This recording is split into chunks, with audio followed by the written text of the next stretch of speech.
Hello friends, मैं lucky आपका स्वागत करती हूँ अपने YouTube channel Shivansh Hindi point पर। सभी को मेरा नमस्कार। आई होप आप सभी बहुत अच्छे होंगे और अपने एग्ज़ाम की तैयारी लगातार और बहुत ही अच्छे ढंग से कर रहे होंगे। फ्रेंड्स, आधुनिक काल पर हमारा रिवीजन टेस्ट चल रहा है जिसमें हम छायावाद कर रहे हैं। आज हमारा छायावाद पर 5वां टेस्ट होगा जो कि अत्यंत ही महत्वपूर्ण है। मैं उम्मीद करती हूँ कि ये भी टेस्ट आपके एग्ज़ाम के दृष्टिकोण से बहुत ही महत्वपूर्ण साबित हो और आप इसको अच्छे से कर भी पाएँ। तो फ्रेंड्स, आज का पहला प्रश्न स्टार्ट करती हूँ और मैं कोशिश करूँगी कि हर प्रश्न से हम 3 से 4 प्रश्न बना ही लें। प्रश्न कैसे भी आ जाए, आंसर हमें उसका ठीक ही देना है। तो फ्रेंड्स, आज का हमारा पहला प्रश्न है किस अनुभूति की प्रधानता के कारण छायावादी काव्य को स्थूल के प्रति सूक्ष्म का विद्रोह माना गया है? नंबर 1 लोकानुभूति, नंबर 2 स्वानुभूति, नंबर 3 प्राणानुभूति, नंबर 4 आनंदानुभूति। पहले तो प्रश्न बनेगा फ्रेंड्स, स्थूल के प्रति सूक्ष्म का विद्रोह छायावाद को किसने कहा है? तो ये कहा है डॉक्टर नगेंद्र ने। किसने कहा है? डॉक्टर नगेंद्र ने। और फ्रेंड्स, इसका राइट आंसर है स्वानुभूति। किसके कारण? स्वानुभूति के कारण छायावाद को स्थूल के प्रति सूक्ष्म का विद्रोह माना जाता है। और फ्रेंड्स, डॉक्टर नगेंद्र के अगेंस्ट कौन बोला था? डॉक्टर रामविलास शर्मा। उन्होंने कहा था अब छायावाद स्थूल के प्रति सूक्ष्म का विद्रोह नहीं रहा है। प्रश्न नंबर 2, छायावादी काव्य के प्रमुख लघुत्रयी हैं। नंबर 1 महादेवी वर्मा, रामकुमार वर्मा और भगवती चरण वर्मा। नंबर 2 जयशंकर प्रसाद, सूर्यकांत त्रिपाठी निराला एवं सुमित्रा नंदन पंत। नंबर 3 प्रसाद, डॉक्टर रामकुमार वर्मा, शिवमंगल सिंह सुमन। नंबर 4 मुक्तिबोध, गोपाल सिंह नेपाली और पंत। फ्रेंड्स, ये प्रश्न हमारे एग्जाम के दृष्टिकोण से काफ़ी महत्वपूर्ण है। हम यहाँ करेंगे 3 प्रश्न। पहला प्रश्न है हमारा छायावाद के लघुत्रयी हैं। तो फ्रेंड्स, लघुत्रयी में आते हैं महादेवी वर्मा, रामकुमार वर्मा, भगवती चरण। ये तो इसका राइट आंसर हो गया। लेकिन फ्रेंड्स, अगर प्रश्न बनता है छायावाद के बृहत्त्रयी हैं तो वो बनेंगे जयशंकर प्रसाद, सूर्यकांत त्रिपाठी निराला और सुमित्रा नंदन पंत। और साथ ही अगर पूछ लिए जाएँ छायावाद के 4 स्तंभ तो वो बनेंगे जयशंकर प्रसाद, सूर्यकांत त्रिपाठी निराला एवं सुमित्रा नंदन पंत और महादेवी वर्मा। ये फ्रेंड्स कन्फ्यूजन हो सकता है कि लघुत्रयी, बृहत्त्रयी और 4 स्तंभ। तो 4 स्तंभ तो ठीक है, लेकिन लघुत्रयी में आएंगे महादेवी वर्मा, रामकुमार वर्मा, भगवती वर्मा। और बृहत्त्रयी में आते हैं जयशंकर, सूर्यकांत त्रिपाठी निराला और सुमित्रा नंदन पंत। प्रसाद निराला पंत। हमारा अगला प्रश्न है किस समीक्षक ने कहा छायावाद काव्य में भारतीय परंपरा के जीवन तत्वों का समावेश हुआ है? Number 1 Parshuram Chaturvedi, number 2 Hazari Prasad Dwivedi, number 3 Ramchandra Shukla और नंबर 4 नगेंद्र। तो फ्रेंड्स, ये कहा है नगेंद्र ने। प्रश्न नंबर 4, किस कवि के समग्र काव्य में छायावाद, रहस्यवाद, प्रगतिवाद, प्रयोगवाद और नई कविता की विशेषताएं एक साथ मिलती हैं? नंबर 1 सुमित्रा नंदन पंत, नंबर 2 जयशंकर प्रसाद, नंबर 3 सूर्यकांत त्रिपाठी निराला और नंबर 4 शिवमंगल सुमन। तो फ्रेंड्स, सूर्यकांत त्रिपाठी निराला हमारा राइट आंसर है। इनके काव्य में छायावाद, रहस्यवाद, प्रगतिवाद, प्रयोगवाद, नई कविता तीनों सभी की विशेषताएं एक साथ मिलती हैं। तो हमारा राइट आंसर हो जाएगा सूर्यकांत त्रिपाठी निराला। हमारा राइट आंसर हो जाएगा सूर्यकांत त्रिपाठी निराला। हमारा प्रश्न नंबर 5 है मृत्यु तुम्हारा गरल कुंचु कल्पांतर अखिल विश्व का विवर वक्र कुंडल दृढ़ मंडल। कवि और कविता का नाम लिखना है।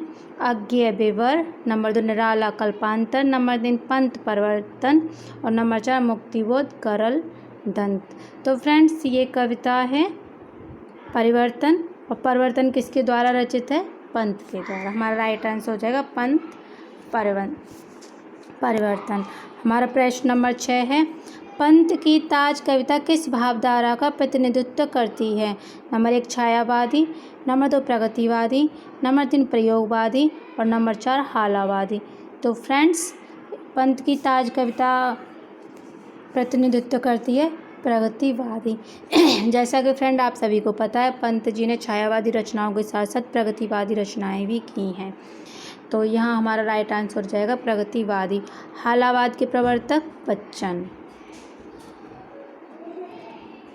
हमारा प्रश्न नंबर 7 है, श्रद्धा को कामायनी क्यों कहा जाता है? नंबर 1, श्रद्धा में काम वासना की भावना दिखती इसलिए उसे कामायनी कहा गया है। नहीं, ये रॉन्ग है। श्रद्धा काम गोत्र की बालिका थी इसलिए श्रद्धा के नाम के साथ उसे कामायनी भी कहा जाता है। और प्रश्न आगे देख लेते हैं। श्रद्धा कमनियाँ देखती इसीलिए उसे कामायनी कहा जाता है। रॉन्ग है। श्रद्धा में कामनाओं की अधिकता थी इसलिए उसे कामायनी कहा जाता है। ये भी रॉन्ग है। ये राइट है। श्रद्धा काम गोत्र की बालिका थी इसीलिए श्रद्धा नाम के साथ साथ उसे कामायनी भी कहा जाता है। प्रश्न नंबर 8, सुनकर क्या तुम भला करोगे मेरी भोली आत्मकथा, अभी समय भी नहीं है थकी सोई है मेरी मीन व्यथा। उपरोक्त पंक्तियाँ किसकी हैं? Number 1, Jaishankar Prasad. Number 2, Mahadevi Verma. Number 3, Narendra Sharma. और नंबर 4, सूर्यकांत त्रिपाठी निराला। तो फ्रेंड्स, ये जयशंकर प्रसाद की पंक्तियाँ हैं। उनकी आत्मकथन एक कविता है जिसे हम आत्मकथा भी मान सकते हैं, यहाँ पे कविता भी मान सकते हैं। प्रश्न नंबर 9, बीन भी हूँ मैं तुम्हारी रागनी भी हूँ, दूर हूँ तुमसे अखंड सुहागनी भी हूँ। उपरोक्त पंक्तियाँ किसकी हैं? Number 1, Mahadevi Verma. Number 2, Jaishankar Prasad. Number 3, Krishna Sobti. Number 4, Mridula Garg. तो फ्रेंड्स, ये हैं महादेवी वर्मा की। किसकी हैं? महादेवी वर्मा की। और महादेवी वर्मा की प्रमुख रचनाएं कौन सी हैं? निहार, रश्मि, नीरजा, सांध्यगीत, सप्तपर्णा। निहार, रश्मि, नीरजा, सांध्यगीत, सप्तपर्णा। फ्रेंड्स, रट लीजिए इनकी रचनाओं को क्योंकि रचना काफ़ी महत्वपूर्ण है। छायावाद के चारों स्तंभों की, जयशंकर प्रसाद, सूर्यकांत त्रिपाठी निराला और पंत और महादेवी वर्मा, चारों के चारों बहुत ही महत्वपूर्ण हैं। प्रश्न नंबर 10, निम्नलिखित पुस्तकों में से किसकी भूमिका को छायावाद का घोषणा पत्र कहा जाता है? Number 1, Anamika. Number 2, Pallav. Number 3, Parimal. Number 4, Kamayani. तो फ्रेंड्स, छायावाद का घोषणा पत्र किसको कहा जाता है? पल्लव को।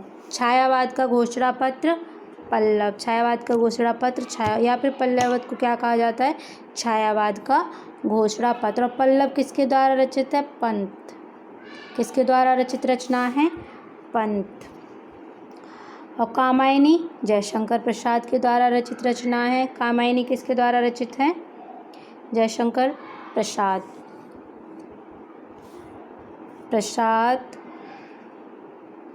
पंत। नेक्स्ट प्रश्न नंबर 11, निराला जी पर बंग भाषा की काव्य शैली का प्रभाव समास में गुम्फित पदबल्लरी क्रियापद के लोप आदि से स्पष्ट झलकता है। लाक्षणिक बैल क्षण लाने की प्रवृत्ति में उतनी नहीं पाई जाती जितनी प्रसाद और पंत में। ये किसका कथन है? Number 1, Hazari Prasad Dwivedi. Number 2, Ramchandra Shukla. Number 3, Ramswaroop Chaturvedi.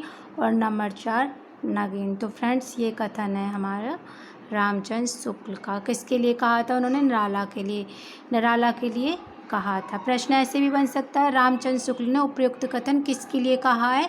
तो ये कहा है निराला के लिए। हमारा अगला प्रश्न है प्रश्न नंबर 12, आचार्य रामचंद्र शुक्ल ने प्रिय प्रवास की निम्नलिखित क्या विशेषताओं का उल्लेख नहीं किया? यानी कि उन्होंने कुछ विशेषताएं दी हैं प्रिय प्रवास के लिए, हमें वह देखनी है जो उन्होंने नहीं कहा है। नंबर 1, अधिकतर पदों में बड़े ढंग से हिंदी पर अपने चाल पर चलती दिखाई पड़ती है। ये तो कहा है, अगर हम इनकी बुक पढ़ेंगे तो पता चलेगा। इनकी कथा वस्तु एक अच्छे प्रबंध के लिए पर्याप्त है। यह काव्य अधिकतर भाव व्यंजनात्मक वर्णनात्मक है। हिंदी को है, था है, किया, दिया ऐसी क्रियाओं के भीतर ही सिमट कर रह जाना पड़ता है। फ्रेंड्स, ये तीनों हमारे सही हैं। 1, 3, 4 और रॉन्ग है 2। ये इन्होंने नहीं कहा है रामचंद्र शुक्ल ने प्रिय प्रवास के लिए। नेक्स्ट हमारा प्रश्न है प्रश्न नंबर 13, रामचंद्र शुक्ल ने रहस्यवाद के मूल अर्थ में किस छायावादी कवि को सर्वाधिक प्रमुख माना है? पंत। नंबर 2, निराला। नंबर 3, प्रसाद। नंबर 4, महादेवी वर्मा। तो फ्रेंड्स, पंत रामचंद्र शुक्ल ने माना है महादेवी वर्मा को। क्या माना है? रहस्यवाद के मूल अर्थ में छायावादी कवि सर्वाधिक प्रमुख किसे मानते हैं? वो महादेवी वर्मा को। और फ्रेंड्स यहाँ ये देख लीजिए, पंत, निराला, प्रसाद, महादेवी वर्मा छायावाद के 4 स्तंभ। पंत, निराला, प्रसाद, महादेवी वर्मा छायावाद के 4 स्तंभ। प्रश्न नंबर 14, इस समय तो भारतीय पुरुष जैसे अपने मनोरंजन के लिए रंग बिरंगे पक्षी पाल लेता है, उपयोग के लिए गाय घोड़ा पाल लेता है, उसी प्रकार एक स्त्री को पालता है तथा पालित पशु पक्षियों के समान ही उसके शरीर और मन पर अधिकार समझता है। यह पंक्तियाँ किसकी हैं? Number 1 Mahadevi Verma, number 2 Anamika, number 3 प्रभाव खेतान और नंबर 4 मैत्रेयी पुष्पा। तो फ्रेंड्स ये पॉपुलर पंक्ति कही हैं महादेवी वर्मा ने। ये यहाँ 14 2 क्वेश्चन टाइप हो गए। नई कविता के प्रथम अंक में निराला की किस कविता का अनेक कवियों द्वारा सामूहिक रूपांतर प्रकाशित हुआ था? नंबर 1 वनवेला, वह तोड़ती पत्थर, यमुना के पति, जूही की कली। तो फ्रेंड्स ये थी उनकी जूही की कली, जिसे महावीर द्विवेदी ने वापस कर दिया था प्रकाशन करने से। नेक्स्ट, आधुनिक काल के तीसरे उत्थान की प्रमुख साहित्यिक प्रवृत्ति है। नंबर 1 प्रगतिवाद, नंबर 2 प्रभुवाद, नंबर 3 हालावाद, नंबर 4 छायावाद। तो फ्रेंड्स तीसरा उत्थान है छायावाद। पहला हमारा हो जाता है भारतेंदु, दूसरा द्विवेदी और तीसरा छायावाद, जिसका समय सीमा मानी जाती है 1918 से 1936 तक। तो फ्रेंड्स ये थे हमारे आज के टॉप 15 प्रश्न। आज का हम एक बार जल्दी से रिवीजन कर लेते हैं। किस अनुभूति की प्रधानता इच्छा छायावादी काव्य स्थूल के प्रति सूक्ष्म विदो माना गया है? स्वानुभूति। किसने कहा है? डॉक्टर नगेंद्र ने। लघुत्रयी हैं महादेवी, रामका, भगवती चरण वर्मा। छायावाद को भारतीय परंपरा के जीवन तत्वों का समावेश हुआ है, डॉक्टर नगेंद्र। किस कवि के समर काव्य में छायावाद, रहस्यवाद, प्रगति और प्रभुवाद नईवाद सारी विशेषताएं मिलती हैं? निराला। मृत्यु तुम्हारा गरल कंचु कल्पांतर, अखिल विश्व का विवर वक्र कुंडल दिग्मंडल। पंत परिवर्तन। पंत की ताज कविता किस भावधारा का प्रतिनिधित्व करती है? प्रगतिवादी। श्रद्धा को कामायनी कहा जाता है क्योंकि श्रद्धा काम गोत्र की बालिका है, इसीलिए श्रद्धा नाम के साथ उसे कामायनी भी कहा जाता है। सुनकर क्या तुम भला करोगे मेरी भोली आत्मकथा, अभी समय नहीं है, थकी हुई है सोरी मीन व्यथा। जयशंकर प्रसाद। बीन भी हूँ मैं तुम्हारी रागनी भी हूँ, दूर हो तुम मुझसे अखंड सुहागनी भी हूँ। महादेवी वर्मा। और छायावाद का घोषणा पत्र पल्लव पंत द्वारा रचित रचना है। निराला जी पर बंग भाषा ये कथन कहा था रामचंद्र शुक्ल ने, किसके लिए? निराला के लिए। प्रिय प्रवास के लिए रामचंद्र शुक्ल ने नहीं कहा, इसकी कथा वस्तु एक अच्छे प्रबंध के लिए पर्याप्त है। बाकी ये तीनों सही हैं, बातें हैं जो उन्होंने कही हैं। रामचंद्र शुक्ल ने रहस्यवाद के मूल अर्थ में छायावादी कवि जिसको प्रमुख स्थान देते हैं वो है महादेवी वर्मा, और ये कथन कहा था महादेवी वर्मा ने। नई कविता के प्रथम अंक में निराला की किस कविता का अनेक कवियों द्वारा सामूहिक रूपांतर? जूही की कली। आधुनिक काल के तीसरे उत्थान का छायावाद 1918 से 36। फ्रेंड्स ये था आज का मेरा रिवीजन टेस्ट छायावाद पर। आई होप आपको पसंद आया होगा। अगर पसंद आया हो तो लाइक करें, शेयर करें और चैनल को सब्सक्राइब ज़रूर करें। जुड़े रहें शिवांश हिंदी पॉइंट से, क्योंकि हम देते हैं कंटेंट के साथ साथ डेली रिवीजन टेस्ट। वीडियो देखने के लिए धन्यवाद।